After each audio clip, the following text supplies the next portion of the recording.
Uruguay is commonly perceived as a bunch of grass and a city, but it is much more than that. It possesses a booming middle class and outstanding economy, which is agricultural and export-oriented. It boasts a highly developed healthcare system, as well as modern social laws. Uruguay's capital, Montevideo, was founded in 1726 as a fort, but has turned into the nation's hub for everything. At first glance, Uruguay would in theory have a lot in common with its neighbor Paraguay. But if one looks closer, they will see that Uruguay is a first world country in a package of grass and cows. Uruguay is bounded by Brazil to the north and northeast, the Atlantic Ocean to the east, Argentina to the west, and the Rio de la Plata to the south. Uruguay is smaller than Washington state at 176,215 square kilometers. Its average elevation is 383 feet above sea level, and its highest point is Cerro Catedral at 514 meters, or 1,685 feet. Its lowest point is at the Atlantic Ocean at sea level. Uruguay's coast to the south is the most fertile land in the country, although the country's land as a whole is considerably arable. The southern land includes sediment deposits from the powerful Rio de la Plata, as well as sand and clay. On the coast to the east there are tidal lakes and dunes, as well as pampas, grassland. The climate is warm. There are hot summers and temperate winters, as freezing weather in Uruguay is almost unheard of. Almost all people in Uruguay live in cities such as Montevideo, Salto, Florida, and other small towns. Uruguay does not have any major rivers running through it, but the Rio de la Plata accounts for that and more. Uruguay is more than just a lot of grass. The first explorers of Uruguay were Juan Diaz de Solis and his crew, who were promptly killed and eaten by Charrua warriors in 1516. In 1520, Ferdinand Magellan landed on the future site of Montevideo 200 years before Montevideo was set up. The Spanish called it the east bank of the Uruguay River. Jesuit Franciscan missions were set up in the 1620s as well, but the native population was already collapsing due to foreign disease. In 1726, the Spanish founded Montevideo as a stronghold. It became Uruguay's economic and cultural center because of its perfect natural harbor. It is safe to say that Uruguay would be significantly less important without Montevideo. Uruguay is a world producer of beef and cattle products today because in the 1600s and beyond, cattle were allowed to graze in the province until they reached the millions. Today, Uruguay has 12 million cattle, which means about 3.8 cattle for each Uruguayan. In the 1800s and 1900s, Uruguay welcomed many Italian and Spanish immigrants. Uruguay became independent of Spain in 1811, but in 1821 Brazil annexed it. In 1828, Uruguay gained total independence. In the early 20th century, President José Batlle launched economic and social reforms and started statist traditions for Uruguayan leaders. In the 1960s, the Tupamaros, a Marxist guerrilla group, fought and plundered. In 1973, the Tupamaros planned a coup, but by the year's end the rebels were crushed.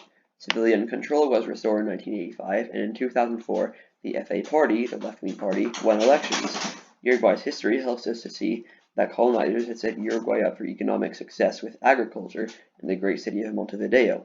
Because of this inadvertent help, Uruguay is now one of the most developed nations in South America. Uruguay's 3.5 million people are almost all from European origin. Spanish is spoken in most of Uruguay, except on the border with Brazil, where a hybrid of Portuguese and Spanish is spoken. Like Argentina and Paraguay, there are some special dialects of Spanish here. The most common is the variant where Y is pronounced sh. In one half of all Uruguayans identify as Roman Catholic, 1/3 are other Christian, and 1/6 are agnostic/atheist. Jews are in the minority in Uruguay, but Uruguay has some of the largest Jewish communities in South America. About 90% of Uruguayans live in urban areas or otherwise large towns such as Montevideo, Salto, Florida, and Punta del Este. Uruguay is surprisingly secular for a Latin American country. They are known for their liberal and progressive social laws and developed healthcare systems. For every 1,000 people, there are 12.6 births and 9.1 deaths. The majority of people are from the age of 15 to 64 years old, followed by 0 to 14 years. Seniors are the least popular age group in Uruguay. The median age is 36.5 years of age. Though Argentina and Brazil have lower population densities than Uruguay, southeast Brazil and northeastern Argentina have very similar population densities to Uruguay. Uruguay is a rare first world/third world mix of a country in Latin America, where most countries are poor and rural. Uruguay's GNP per capita is the largest in Latin America. With a booming middle class, Uruguay is high-income, export-oriented agriculture economy. Uruguay does not rely on its agricultural exports, but they make up a large part of its economy. Uruguay has a high standard of living produced by the vast amounts of wealth from beef, wool, and other agricultural exports. Uruguay has substantial natural resources, most of them being agricultural. These include rice, fish, beef, leather, and forestry. Nowadays, manufacturing is only 1/6 of the GDP, although there are many factories in and around Montevideo. The $78 billion economy grew 0.37% in 2023, and the GDP per capita is $30,700. Uruguay's remaining industries include food processing, electric machinery, transportation equipment, and textiles. Uruguay has a 1.775 million strong labor force, an 8.35% unemployment rate, and about 10% of people are below the poverty line.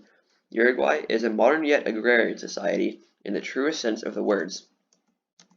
In a small grassy package, Uruguay showed itself as a valuable nation in more ways than one. With water to the south and to the east, Uruguay has its coast shaped by the mighty Rio de la Plata. With rolling pampas and fertile land, Uruguay has proven itself to be a leading producer of agricultural products in South America while maintaining a high standard of living. Some of the reasons Uruguay is so profitable today can lead back to colonization times when cattle were allowed to graze unchecked. This led to Uruguay becoming a nation that exports large amounts of beef and leather. If Montevideo had never been founded, Uruguay would not have a central hub for everything like it does now.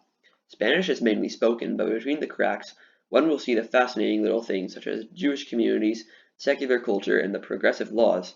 Most people would think that we're hearing about Europe, not Latin America.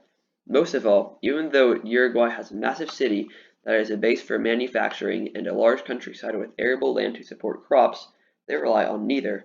One cannot simply classify Uruguay as a first world or third world nation. Uruguay should not be perceived as grass cows in a city because it is developed. Many associate agricultural with poverty and underdevelopedness, but Uruguay is a perfect foil to that idea because it has a perfect balance.